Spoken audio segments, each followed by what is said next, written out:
Welcome to How Now, the podcast where we talk about how to live in the now. And here's your host, Kim Martin Raymond.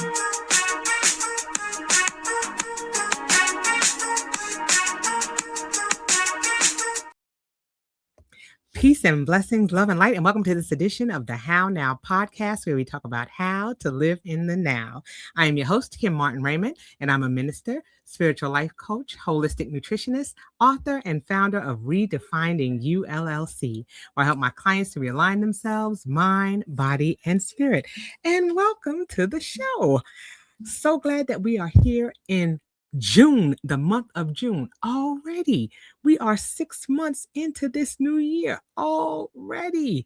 Okay. And this has been a year of execution for the How Now podcast. That last year we started with the 365-day challenge, and we challenged people to create healthy habits, mind, body, and spirit. And this year has been a year of execution and manifesting those things that we put into our mental, spiritual, and physical toolbox to help us to be better versions of ourselves. So if you are new to the How Now podcast, welcome to the show. We are in season 6 and we are going strong. And this year we are doing something new. We have 4 special co-hosts who are joining, well, 3 special co-hosts who are joining me, but 4 segments that we're doing that are helping us to manifest and execute those things that we've learned during our 365-day challenge. And one of those guests is Dr. Reginald Howard, and he talks about the 12 spiritual principles. So we tap in each month to a spiritual principle, and it's attached to a spiritual luminary who is representative of that spiritual principle. And we've been talking about that through the year. So we are already at principle number 6. Okay. And then we also have Jason Gerardo, and he is talking about living our purpose.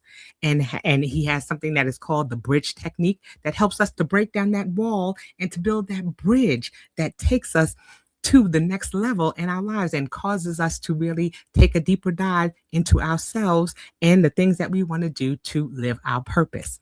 And then we have another segment called Spirit Body Transformation. And that's where I share some of my wellness journey. I talk about some physical aspects of it. I talk about eating properly and exercise. So they're all things that have to deal with our physical body. And then finally, we have my guest who will be here with us this evening, where we're going to be talking about financial fitness and talking about how we can go about being financially well and putting ourselves in a position where we don't have to decide whether we can do one thing or the other, but make executive choices that are going to help us to make more informed decisions and decisions that we need to make regarding our health and other aspects of our wellness. And I'm going to be my guest is going to be introducing herself shortly. But as I said, if you are new to the How Now podcast, please make sure that you go to my new website at hownowpodcast.com. You'll see this lovely, lovely display here. I'm so excited because this is something that I've been manifesting in this new year. Okay, so once you go to that page, you can scroll down a little bit and it will give you an introduction to Redefining You. That's my business, and talking about all of the things that I do in my now. All of my services and products are there, and you're able to tap in and hear more about the How Now podcast. Okay, when you scroll down the page, you're going to be able to see this week's show. And every week, as we go through the year, you'll be able to scroll on that. You'll be able to click on it, and it will take you to the How Now YouTube channel, where you could check out my playlist that has all of my shows in review for the last 5 seasons. You can also check out my playlist like Tuesday, where I give a spiritual scripture verse every Tuesday. You can check that out. You can check out Spirit Body Transformation and things that I have going on there. So it's all things going on in my now. So again, that is hownowpodcast.com. And you'll see that running across the bottom of the screen, or you can press pause, click on the QR code, and it will take you to the website. Okay, so I'm excited about the new things that are going on with the How Now podcast. But Tonight is all about financial fitness and us checking in. So I'm going to bring my lovely co-host to the stage. And as is customary with the How Now podcast, I'm going to have her to introduce herself at this time. Take it away. Thank you so much, Miss Kim. It is an honor to be here with your incredible audience on the How Now podcast. Well, my name is Leah Garcia, and I am the Dynasty Builder. And I believe true wealth is having success in some of my favorite F words: in our faith, our family, our finance, our fitness, our fun. Philanthropic, because yes, in my world, philanthropic is an F word. In our food, listen, we can have good health, but if you don't have, if you don't have the wealth and health that goes together, then that's called a disaster. And I know, you know what, Miss Kim, sometimes people tell me, oh, Leah, you know what? All you do is talk about money. Money doesn't buy happiness. And that's true. But broke doesn't buy anything. So here we go. We're going to talk about this check-in. It's going to be a lot of fun. And I'm excited to be here. Yes, I'm so excited that you are here. We have just been having some wonderful conversations talking about different aspects of financial fitness, because it is so important for us to do that, especially in these economic times that we are in these political times that we're in. We have to move differently. Prior to the show starting, we were talking about, a few of my friends who are having some health issues. And it's really so important to make sure that we have our finances in order, that we have things in order, so that as people are, dealing with illness or dealing with sudden death or things like that, those are things that, we feel it's taboo to talk about, but it's so necessary for us to really, know what our wishes are, if we should pass or if we should come upon an illness that may be something that comes on suddenly. And so it's important that we are, like I said, physically fit, so that anything that happens, we're prepared. We have to be prepared. We talk about toolboxes all the time, and making sure that we have the tools that we need should any situation arise. And this is one of the ones that can be taboo. People don't want to talk about money because they say, oh, well, I don't have the money. I can't do it. I'm not sure if, I can't put things in the savings. But, you've been talking about things that we can do, steps that we can take to begin the process, and we can start small. A dear friend of ours, Jason, like I said, one of our co-hosts, he said something the other day that was so profound to me. And he was like, you know what? We have to bend to where we can. It's just a matter of, we always think, oh, well, we can't, I can't get to the same space as anyone else. But he says you have to bend where you can touch. So it's individual to you. So those are the things that we want to talk about. And like I said, financial fitness falls in line with that. We've got to be able to bend to where we can touch and get to that space where we're comfortable, so that way we can go beyond that once we get there. So let's talk about what we're going to be talking about tonight. I love that. That's a great segue. It really is, because it really starts, financial success starts here, right between our ears. It's about our mind shift. I really stay away from the word mindset, because to me, something you set is static. It's sedentary, right? I like the shift. So we got to upgrade our stinking thinking. We got to shift our thinking and open up ourselves to opportunities. And we got to start where we are. If you start with 1 penny, that's what you got at the end of the month, then start there. So I absolutely love that. Jason's totally brilliant. And what we're going to be talking about, we're going to be talking about a financial check-in. And, this is evergreen. So as we're recording this, it is June. It's the month of June. However, you can do a check-in any time of the year. You can do a check-in every single quarter. You can do a check-in with yourself financially every single month. It just depends on where you are. And I would say, let's start here, which is, let's talk about the financial snapshot. That's our first step. Financial snapshot. I don't like the word budget. I think budgets are punitive. They make us feel like we're being punished. But I do like to have a tracker, right? What we track expands, and what we track and report expands exponentially. So you want to track all of the income and all of the outgo, and really look at your debt. Look at your expenses. Are you on track to pay down that debt? Are you on track to meet your spending plan and your savings and investment strategies? Do you know where you're standing tax-wise? Or you don't want to wait until the end of the year and then be shocked and surprised when those tax bills come. So look at where you're at income-wise and start to really be realistic with yourself. Are you meeting the goals? Are you on track? And you know what? We got to get rid of the shame when it comes to about money. Remember, it's not good or bad. Money isn't good or bad. It's a tool. So if you're not where you want to be right now, then let's upgrade your tool. Let's sharpen your sword. Everybody can upgrade their wealth, but it takes, number one, all progress starts by telling the truth. And how do we do that? We got to have a spending tracker. We got to know where we are financially. And it can be really difficult for people. If you need some help, I'm happy to help you. Get a friend, somebody who you really trust, but we got to start tracking our finances. So that's number one. I would say, as we do a check-in, look at where you're at. Are you on track? Are you overspending in some area? And these are the 3 areas I talk about that most people are overspending on. Number one is they're overspending on their debt. They're paying too much interest. They're overpaying the debt collectors. Number 2, they're losing money in their investment strategies, right? Those ones that go up and down.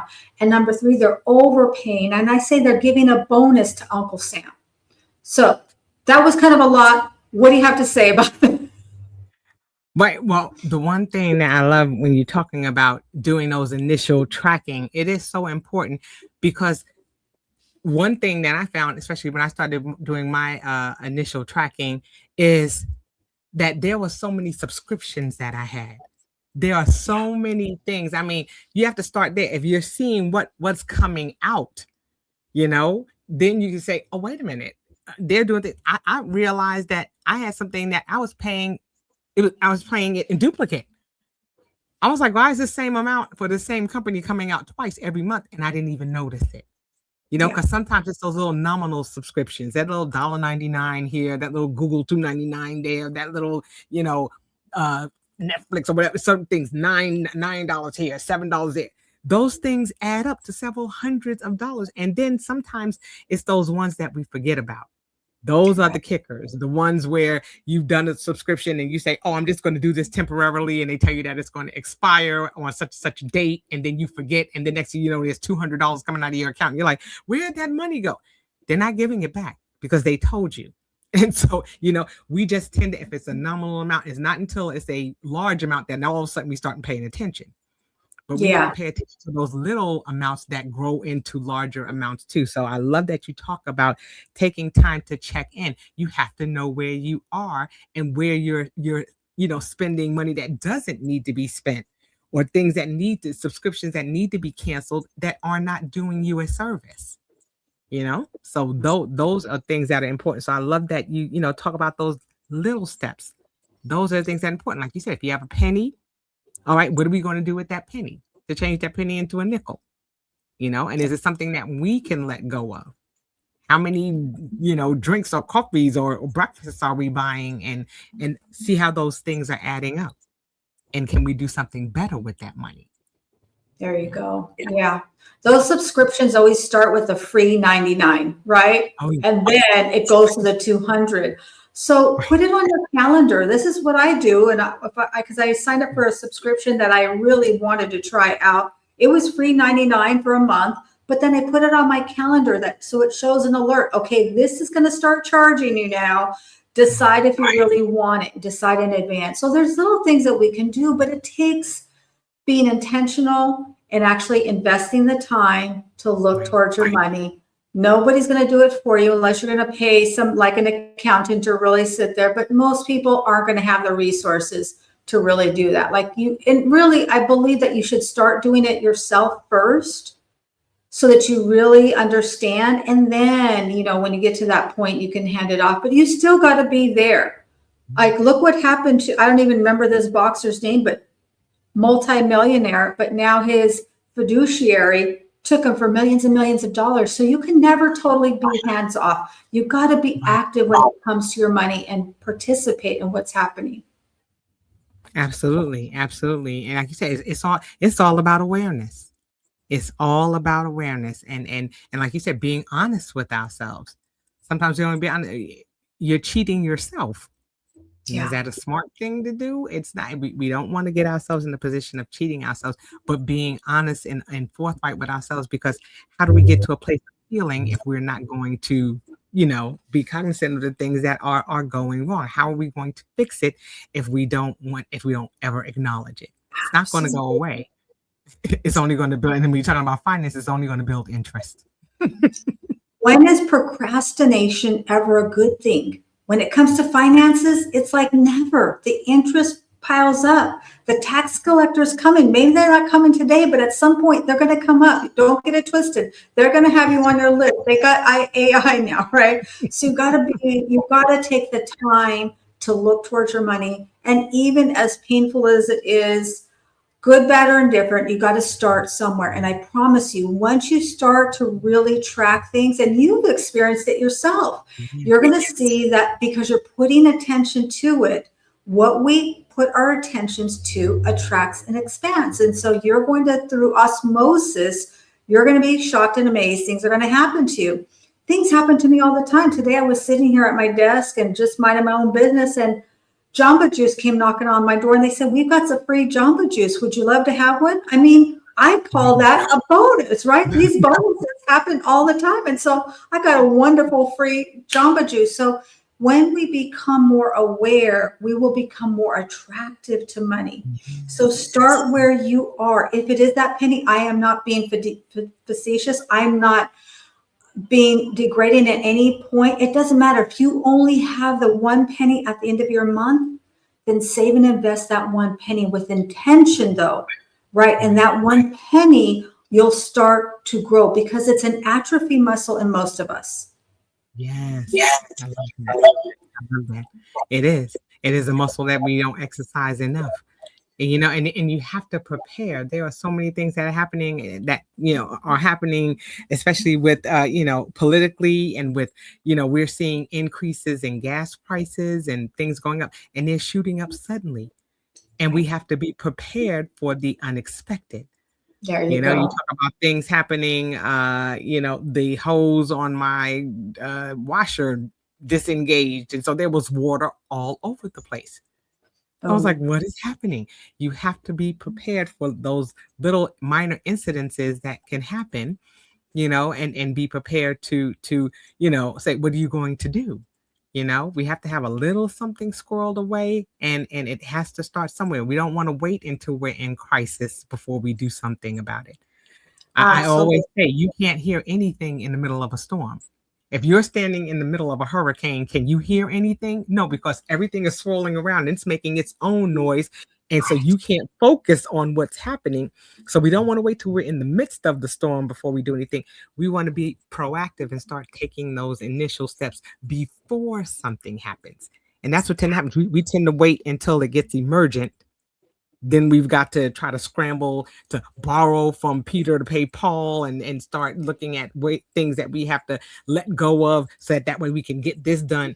And it puts us in a position where we're making decisions, out of stress and out of anxiety, instead of informed decisions or taking a better course of action. We have to now act. We have to now react instead of respond. You know how I feel about that. Yeah. That's a gold bar. That's a golden nugget. I love it. And to your point, people think of setting up an emergency fund. I like to think of it as an opportunity account. Yes, we need an emergency fund so that we can have money in case things happen, because you're so right. We cannot, I put it this way, and I love your metaphor, so on point. It's like, we don't know that our toenails need to be clipped if our foot's on fire. Right? We just, our foot's on fire. That's all we know. But then when we start to put out the fire, that's when we can start to see the things. So squirrel some money away, even if you start with the one penny, and think of it not as something punitive in case something rains, but think of it, what if an opportunity came knocking on your door? What if you need a new car and suddenly somebody has a new car that they want to sell? Because they got themselves in a situation and you got that money squirreled away. What if there's an opportunity to start a business You get this idea and you do some research. I mean, people are starting businesses with like nothing, like with a few $100s or even zero. People are starting YouTube channels.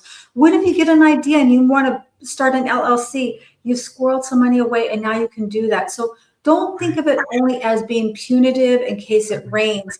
What if it is pouring, right? There's all these opportunities in abundance and you're ready. You can move with it because you have been set. You were smart. You squirreled away some money and now you can take action on that opportunity. I love that. And that's a wonderful perspective to have because you're right. Normally we think of the negative. So I love that you shine light on that because that's true. Think about those opportunities. Think about those airline ticket sales or think about, there are certain stores that you go into and, you go in the store and you say, oh, I don't have money right now. I'll come back and get it. And you never see it again, ever. You want to be able to strike when the iron's hot. If there's something that comes along and you can take advantage of it because like you said, you've got that opportunity account. I love that. That's an excellent way for us to think more positively about, I'm saving it for an opportunity. I'm not saving it for an emergency. That's a wonderful perspective to have. And I love that you brought that up. I hope people are writing this down. Okay. There you go. This is good stuff. That's what we want to do. Like you said, it's all about mind shift. It's all about how you're looking at the situation so that way you're taking the negativity out of it. We're always looking to bash something instead of figuring out how we can turn it around and use it for our advantage. Yeah. So. And then that brings up another point is I say this and I don't think people really understand when I say it. I think it's misinterpreted is I believe that money likes speed. Okay. And this is what I mean by that. If you know your morals, your values, your core values, if you know what you stand for, if you have some basic financial concepts, you can filter through the scams. You know some basic fundamentals, or you know who knows the basic fundamentals, and that opportunity comes up, you can make a quick decision because you know what you stand for. You know if it's congruent with you. Is it in alignment with what you believe in? So that's why money likes speed. It's the people who hem and haw, take forever to make a decision. I heard my mentor say this, and I think it's true, and I hope you take it in the light that I say it. But, most skeptical people are broke, and most broke people are skeptical. We have to be aware. We have to turn towards our money. We got to understand some financial concepts so that we're not just swept away on every new idea, right? If we have some concepts that we understand, we know what we stand for, we know our core values, we know some rules about money, we can move quickly. We can move quickly and start those decisions because remember we talked about last time was setting the table. If your financial table is set, then you know where that money is going to go. When you've got that $5, you know how you're going to squirrel that $5 away or what you're going to do with it to have it multiply. And we can all do this. It starts with what? Upgrading our shift in our thinking, our stinking thinking. Yes, I love that.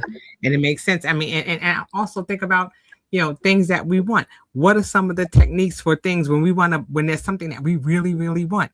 What were some of the things that we did in order to attain those things? Are there any principles or any tools that we pulled from those things that can help us as we're trying to make financial decisions? Like, what did I do? What was something that I did? I really wanted that. I think about, when you were a kid, I really wanted that bike. And my dad said that, you had to pay half of it. So what did I do? I went out and I worked and I saved that money. I didn't buy candy or I did this. What are some of the principles that you used in order to obtain that thing that you got, and also use it as a guide for, okay, maybe I shouldn't do that because maybe you bought something and you put it on a credit card and now you're paying against it. But it's opportunities where you can look back and see when you're spending, or a goal that you had was successful and when it wasn't. And gleaning from that, we have to be able to learn from our mistakes. So we have to be able to reflect on those things and say, okay, let me think back to what worked. Let me think, what was going on back then? What was the environment? What was the situation that was going on then that allowed me to be able to make this decision and get what it was that I wanted? and what didn't work. So, Yeah, it's really a that's matter so of, cool. You highlighted a point, and I want to really sparkle it, is that so many times us as parents, and this happened to me just the other day, we want to solve our children's financial crisis. And I'm talking about usually our adult children, right? My little 7-year-old doesn't come to me with a financial crisis. He's got hundreds of dollars. Believe me, he's okay. But, when we just write a check for our adult children, or even when it comes to putting a dynasty, they got to have some skin in the game. They got to have some skin in the game. My son came to me with a financial crisis, but you know what? He brought some skin in the game. He's like, I've got X amount of dollars. Can you help me out with this? And he had to scramble and do some things. And he does trash hauling. So he got some extra jobs. He was giving discounts. He was doing a 2-for-1, like doing all this, selling the scrap metal. So he got the majority of it. I'm like, yeah, cool. You need an extra XYZ? Cool. We can do that because it's a matching grant. And here's the thing is that when we just give people a blank check and we give it to them without any skin in the game, they never learn the lesson. They never appreciate it. How many times do we say, and they may say, thank you. That's not what I mean. It's that they don't receive it in the right way. What it actually does, I believe, and I'll do some research on this, but I really believe that it hurts their credibility, their identity with themselves. It hurts their confidence. It hurts what they believe that they can achieve. When they got to work hard for it and they got to scrimp and save and they're pulling every little penny, number one, they find out what they're really worth. They really find out what you can do. He found out he could make more money than he thought in those few days, right? That he wanted to come up with that money. He probably made more money in the last few days that he needed that money than he probably made all month. So what did he learn now? He's increasing his identity. He's increasing what he thinks that he could have done before. Now he knows, oh, wow, if I could do that one time, could I do it again? So don't steal the lesson from them. Allow them, right? Like that butterfly we've talked about. Allow them to go through the struggle. Allow them to know what it feels like to work hard. The Bible talks about this. So these are biblical concepts, right? So when we do that, think of how much more confidence and really pride of his hard work that he was able to do and increase his capacity. That's really the gift and the treasure that sometimes we steal from our children. And that is so critical. And like you said, I think about a friend. I was just talking about this the other day to another mutual friend of mine. And there's a friend of ours that, is constantly asking for, at the certain time of the month, he's constantly asking for, hey, I need a couple of dollars, this. And it's just like, you don't want to put that person, you don't want to be an enabler. Right. You want to give that person an opportunity, or if you're a person, and if we're talking about self-reflection, if you're a person that, is constantly having to ask or to borrow money, and you say you're borrowing it, but you're never in a position to pay it back. And so that's why we have to be careful. When someone asks me, I usually give it without the intention of getting it back. So that's why I'm also cognizant that if I don't have it, you're not getting it. It's one of those kinds of situations. If I don't have it, you're not getting it. But if I have it to give, I'm going to give it, because when are you ever going to be in a position to now not only have what you need to meet, the deficiencies that you have, where are you getting this excess from to be able to pay it back? And so you're setting people up for a problem that they're never going to be able to resolve, because they don't have the tools. And so, just like you said, these things are important. It's important to have these tools so we know how to navigate, and so that we're not that person that's constantly, having to ask others for finances. We're building that responsibility for ourselves. Absolutely. Well, what's incredible is I think that people would believe that we rehearse this, but we really don't. This is happening live in real time, because I really want to highlight that point. Is if you're the person that people come to, and that's wonderful, right? It's a blessing that they know that you have more than probably most of the people in their circle. Set up some parameters. You can do some simple things. You can set yourself, listen, this is the amount, the maximum amount that I'm willing to give, because it's not a loan. You got to be willing and accept it's a gift. Okay. So whatever that amount is, X, Y, Z, it doesn't matter. Once you reach that, then that's it. You know what? I've already exhausted all of my gifting resources for the month. There you go. You can even do this. You can set up some criteria. What are the things that they have to do? Maybe you ask them, hey, you know what? My church needs somebody to come in and donate here on Sunday, or to volunteer or something. Like, people have to be active, right? It's not just giving them money and then they're just sitting there. They're not learning anything from it. And, because people come to me all the time on social media asking for money. Now I have a team that I send that over to. It's up to them. I don't even deal with that, right? They know the criteria. I'm kind of like, I don't even want to participate in it. They know the limits, and they just set it and forget it. And then that way I don't have to say no, right? You know what? That's up to my team. We've already done that. We've already donated for the month. And there you go. Because otherwise you end up, I know that I would end up feeling like bad for everyone. Like, we want to give to everyone. And then what am I doing? Then I'm doing to my own detriment too. And that's not good either, right? Exactly. But like you said, it's there are so many aspects of finances that we have to consider. We have to consider our capacity to gift. We have to consider, like I said, what are we spending in daily, food? How much are we spending in bills? Because we tend to think, I can't pay my bills, but you could pay for a latte every day, or you could pay for a breakfast sandwich every day, and those prices are going up and ridiculous. And so, how much are we spending? And is that something, we have to start determining what's a want and what's a need, or we have to start determining what is something that I can live with and something that I cannot live without. And we have to really start looking at, there are certain things that, when I think of utilities, you don't want to skimp on paying your gas, your electric, and things like that. And we really don't have too much control over how they regulate the cost on that. All we know is that when we turn on that faucet, we need for that water to come on. When we turn on that light, it needs to come on. When we turn that heat or that air, it needs to come on. Otherwise, it's a situation that may affect us being able to be comfortable. There are certain things that we can't regulate. So we have to be, we have to make sure that we're compensating for that first. All of those other little things, like that little coffee that, I really like that. I really need the caffeine. But do you need the cost that comes with that?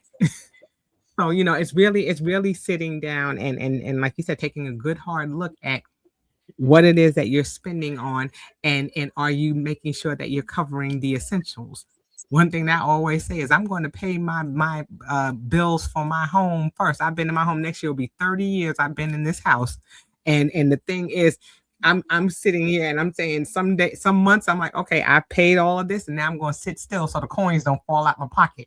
That's what I always say. I say, I'm sitting still. I'm not moving, so the coins don't fall in my pocket. I can't do it. There may be some months where I can splurge a little or do a little something. And then there's other months where I'm just like, nope, not this month. And no is a complete sentence. And I'm comfortable with that, because I'm not going to put myself in a position where, now I'm having to go and reach out, because you can tap into your resources, but then the well runs dry after a while. Ooh, yeah. You got to I had to say that to somebody. I was like, you know what? This is officially your last, the last giving that I'm going to have to give you, because I'm doing more harm than I am good. There you go. And I had to say no. And is it tough to do that? Absolutely.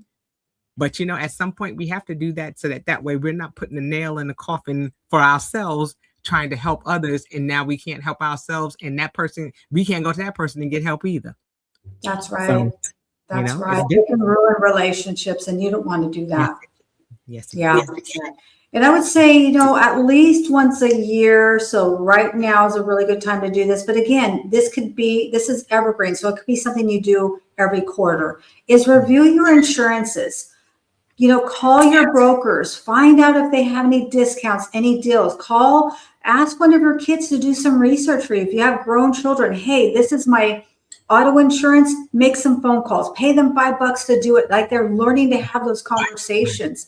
I've been teaching this. We've been having this conversation with my precious grandson, who's 7 years old.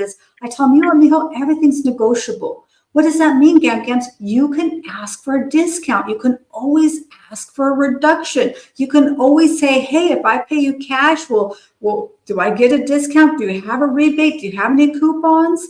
And we went to, we were at the beach the other day, and he brought his money. He's going to buy Gam Gams an ice cream cone. So we were going to go to the best ice cream place in Monterey and buy an ice cream cone. And the guy gave us a discount. And I think it was because the 7-year-old's, pulling his money out and paid for it. But he was so proud. He was so excited.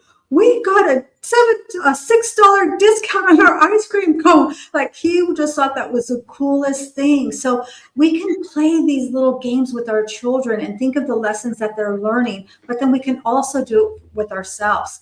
Teach your children to ask for discounts. Ask them to ask for discounts for you. Heck, if it means scrolling them the money and they pay for it and they'd like the child discount, take the discount. And don't be afraid to call your insurances, all those fixed things, and see if there's different programs. Like right now, there's a lot of different programs that you might be eligible for that you're not taking advantage of. There's no shame in doing that. I mean, hey, if you can get a 2-for-1 special, if you can get an extra $6 discount, then now you've got $6 to save and invest. But you're right, though. There are so many things that we think are static.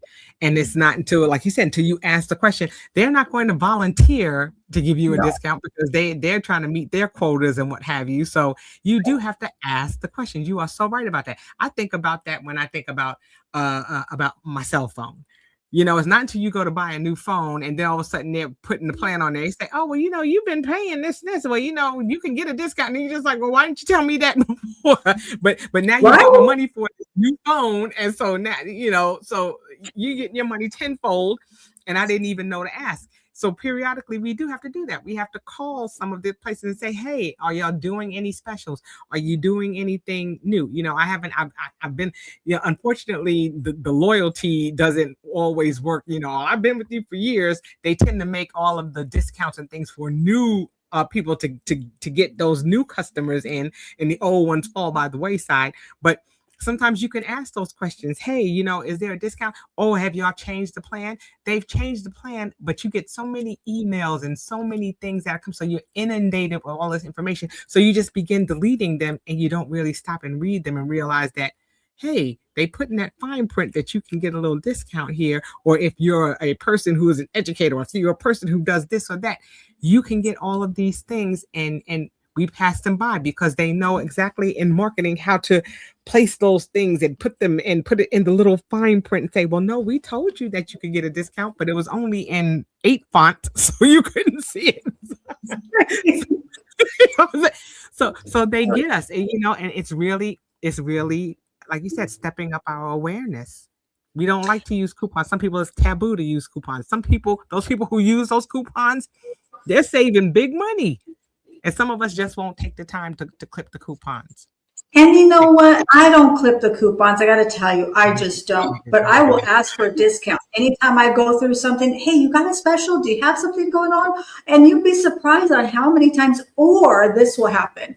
This is another win too, is you'll get a bonus. You know what? We don't have a discount, but I can give you a little bit extra here. Boom, love it. And I do Google reviews. If you don't know this, I have 1.3 million views on my Google reviews. So I will give them a good review. And so the next time I go there, they're like, oh yeah, you're the lady that I just did this I went to this amazing restaurant that I pass by all the time.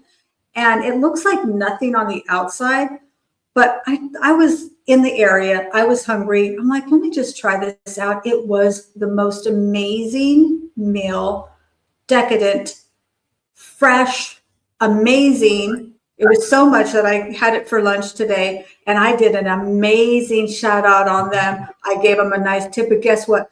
They're going to remember me the next time that I go in there, because I told the guy, man, this is so good. So what I'm saying is that this is my philosophy. When you give out of abundance, you're going to receive out of abundance.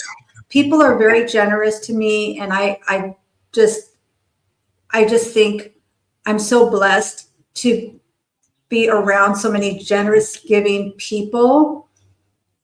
But it's like we can attract that. right? We can absolutely attract that.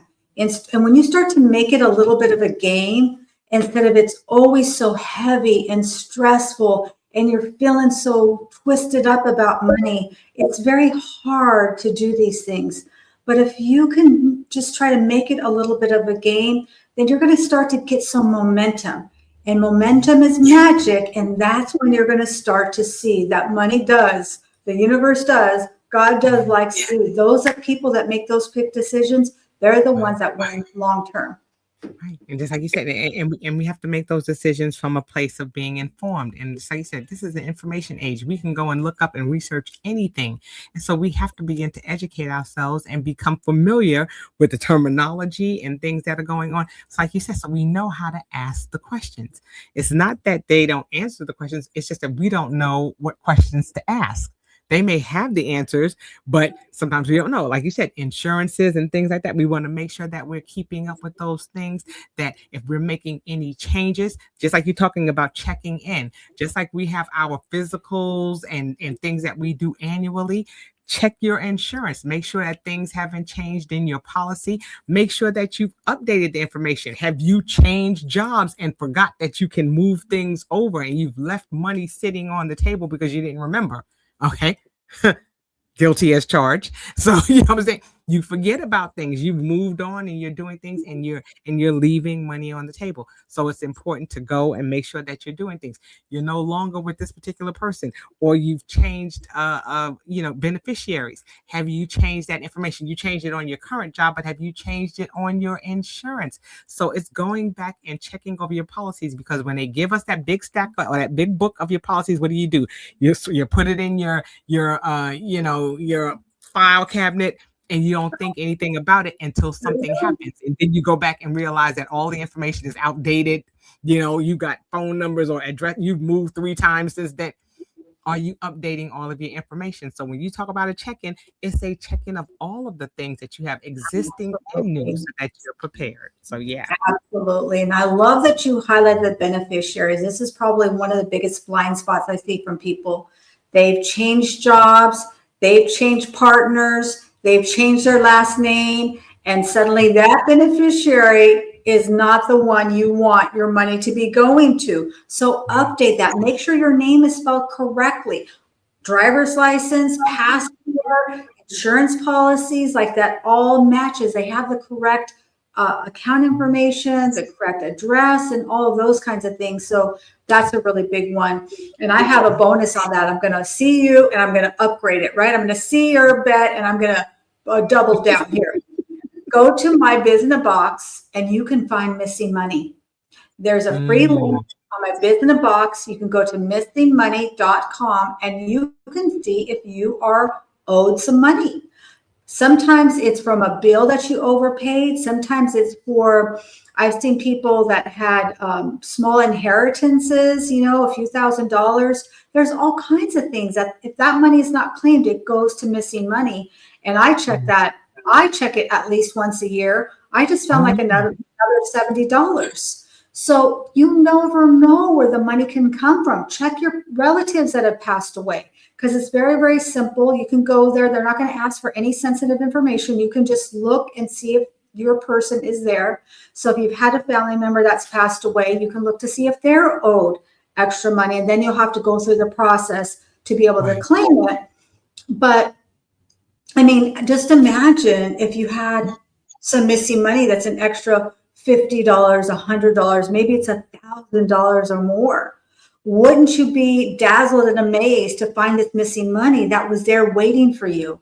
So take a minute, look at it. It's on My Biz in a Box. It's totally free. Look for the missing money. And by the way, don't ever pay anyone to help you find missing money. This is a free service. You don't have to pay anyone any type of processing fee, a registration fee. Missing money is a free online tool that you can use, and it doesn't cost you anything. There's no reimbursement fee or anything like that. It should just be, you see what is owed to you, you complete the paperwork, and then you receive checks. It seems like every year I receive something, and I don't even know how that works, but the last one, it's from like old internet thing. It was like $35 for one and $50 or something like that for another one. Like a class action lawsuit, and you didn't know that you were, Lawsuit that you didn't- $25 or something. Yeah. There you go. Yeah. And it's wonderful. Like you said, when it's money that you weren't expecting, then you can use that to invest because you weren't expecting it. And now, boop, there it is. And so now you can go ahead and put it to the side. You can squirrel that away. That may be your entry point, into doing a little savings or like you said, putting away that opportunity fund. I love that. I love that. I had to write that down because that was awesome. But yes, like you said, check it. Yeah. Yeah, when we change the way we look at things, the things we look at change. If we look towards our money and it is always heavy and we're feeling bad and we feel like we just can't do anything, then you're always going to feel bad about that. But if you make it a game, check your name, check your spouse's name, check anyone that's passed away, and now you have this, abundance that's you. That might be that one little shift that you need to upgrade your thinking, to shift your mind shift. Right? We all start somewhere, and maybe that's the little step that you need to have into bigger and more abundant opportunities.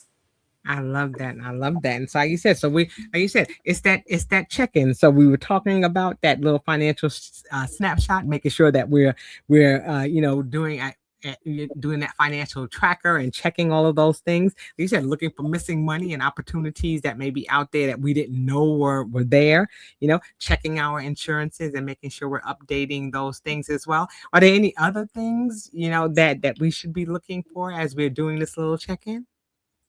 I would say also really, I'm going to get really deep here in a minute, but I would really check in with yourself. What are the goals that you had at the beginning of the year? Do you remember the New Year's Eve and we were all excited and we wrote down all these things that we're going to achieve? And maybe you're feeling like, gosh, I can't do any of these. Pick one thing. Pick one thing that you want to finish, you want to complete, you want to run through the goal by the end of this year. Right? You can totally change your future by one decision. It doesn't mean that you have to accomplish every single goal, but what's the one goal that if you achieved it would make you feel better, would set you on the path for your greatness, because it's in you. And we're all just one decision away. So I would say, think about that. And then I'll give you 2 quick bonuses here. These are the deep ones. Okay. These are the deep ones. Review your investment strategies. Okay. Are they on track? Are they still in alignment with what your strategy that you set up? Don't set it and forget it. A 401k, 403b, 457, TSB, any investment strategy is not a set it and forget it. That was set when you set it up a year or 5 years ago. Think about 6 months ago, how much our world has changed in just 6 months. Check back in. Is it still meeting your needs? Are you on track to retire? Are you on track to pay off that debt? Are you on track to achieve those goals? So really take a time to really review what you have going on. And then I would say, check in with your 4-pillar professionals, right? I talk about your 4-pillar professionals. You want to check in with your CPA. You want to check in with your estate planning attorney. You want to check in with your tax attorney. You want to check in with your financial strategist. And if you don't have those things, you can access somebody who will get you access to those things. That's what I do for my clients. It's considered like a family office. But my clients who work with me, when we need to bring in other professionals and other strategies, I'm able to do that because I have a huge platform and a very large network, so that you don't have to sort and sift through all the different things. I have a client right now who's looking for a particular type of attorney, and I can pull from that so that I can bring you a vetted specialist. So you want somebody, not just what they can do for you, but who can they get you access to? Yeah, and that's important. I think that we want to find opportunities to tap into others, like you said, who have additional resources, so that you don't feel pigeonholed. It shouldn't be that the person who is your financial advisor is someone who's only saying you can only do everything through me. I'm the only person that can do this for you, and we learn that even as coaches. As coaches, there are certain things that we're able to do, and then we may have to outsource. We have to say, hey, look, that's something that's a little beyond my scope, but let me connect you with someone. That's somebody who you want in your corner, because they're not just looking to make all of the profit. They're not just looking to have you only focus on them and not anybody else. They're going to say, hey, I see what it is that you're trying to do. I see your vision. I'm listening to what it is that you're doing. That's not my wheelhouse. I'm going to refer you to this person. And it's going to be somebody who, I know, like, and trust you. And so I know that the person you're going to refer me to is somebody who I'm going to be able to trust because I trust you. So you see what I'm saying? It's important that you build relationships with someone who is going to help you to get connected to those people that you need to meet your needs, not theirs. So that's something that's good. Find somebody who you know, like, and trust. Find somebody who is going to, again, like you said, have access to other resources that are going to help you to be able to get what it is that you're trying to do. But that person has to be willing to listen. So there you go. There you go. Good stuff. So like you said, this is wonderful when we're talking about making sure that we're checking in and we're doing it, just like we have our little annual physicals and things that we're doing for our bodies, and we're taking time to vacation, meditate for our minds. Take time to check in and see where you're at financially and what are some tweaks and things that you may need to do. You may have gotten a raise. You may have gotten laid off. You don't know what's going on. And so you want to make sure that you're tapping in, because the thing that may have been working at that time 6 months ago may not be, like you said, what's working for you right now. You may be able to make some changes, that are going to help you as you're continuing. You don't want to crash and burn. Like you said, you don't want to wait till you're in the middle of the storm before you do something. You want to always try to stay a step or two ahead. So that way you're putting yourself in the best financial space, so to speak. All right. Yeah. So what are some closing remarks that you have for our listeners? Some things that they can carry with them as they're doing this check-in? Yeah, I want to go back to the beginning, what you said in the very beginning. This is 2026, the year we're recording this. There is information everywhere. You could go on YouTube and learn any financial strategy. We don't need more education. We need more implementation, right? We need to start taking action, moving forward. So find the one thing, find one golden nugget in this, whatever it is. Or maybe you have something that you said I was going to accomplish. Focus on that one thing and take that one step, because everybody starts with that one step. I always love the quote by the late, great Dr. Martin Luther King Jr. He says, you don't have to see the whole staircase. You just have to see the first step. That one step is going to set you up to the next step and go to the next step. But until we take that one step, until we take that action, we're still sitting in inaction. And this is 2026. It's our year to get into the mix. It's our year to take that action. That's what it's all about, taking action and implementing for you and your family so that you can build your family dynasty and truly change your family's last name forever. Oh, I love it. I love it. I love it. No greater words have been spoken. Okay. So, like I said, make sure that you all are tapping into the How Now podcast. Check out the previous shows that Leah has done in these last 6 months for the How Now podcast. Make sure that you're checking out her website that's going across the bottom of the screen. Like you said, check out her Biz in a Box. Find out some of her products and services that she's doing and ways that she's helping people. She has helped me, and I am so grateful for the changes that she's helped me to make as I am continuing to build my dynasty. And so it's important, like you said, for us to have people that we can tap into, people and resources that we can use. But like Leah said, it's important that we don't just collect and gather the information just for the sake of saying that we have it. We need to implement it. That's huge. Implement all of these things that are being presented. This is a podcast that talks about how we live in the now and how we can navigate in spaces that may be unfamiliar to us, but we have to be able to take the information and to implement it. That's why this is the year of execution. And this is why you're here, and hopefully you'll continue in that in that vein of trying to figure out how can I implement and execute these things that we're collecting. So that's our goal, and we hope that you all will continue to follow, like, share, subscribe, so that way you can get to that next level, to move that needle a little closer to where you're going as far as your financial fitness and all of those other toolboxes that we're creating for our overall wellness. We want to make those things a habit. And so with that, I'm going to say, Leah, thank you so much for being here. Love you dearly. Look forward to seeing you next month and all of the golden nuggets you'll be dropping then. And with that, I'll do it for the How Now podcast for this month, for this week, where we talk about how to live in the now. And until I see you all the next time, I say peace. Peace.